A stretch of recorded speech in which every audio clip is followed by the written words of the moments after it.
ప్రభుత్వం గణేష్ నవరాత్రులకు శుభవార్త తెలిపింది.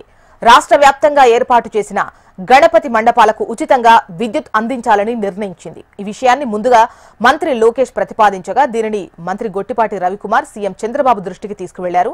సానుకూలంగా స్పందించిన సీఎం గణేష్ మండపాలకు ఉచిత విద్యుత్పై జీవో జారీ చేయాలని ఆదేశించారు. దీనికయ్యే ఖర్చు ప్రభుత్వమే భరిస్తుందని మంత్రి గొట్టిపాటి రవికుమార్ స్పష్టం చేశారు. లోకేష్ గారు వినాయక చవితులకి అన్నిటి కూడా రిప్రజెంట్ చేశారు. లోకేష్ గారు దృష్టికి తీసుకొచ్చారు. వినాయక చవితుల సమితి ప్రెసిడెంట్ అందరూ కలిసి పొద్దున లోకేష్ గారు ఫోన్ చేసి ఇట్లా అడిగారు, ఏం చేద్దామని చెప్పి అడిగారు. ముఖ్యమంత్రి గారి దృష్టికి తీసుకెళ్ళాము.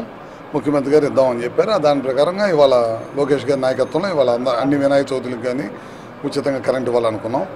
దాని భారం అంతా కూడా గవర్నమెంట్ భరాయిస్తుంది.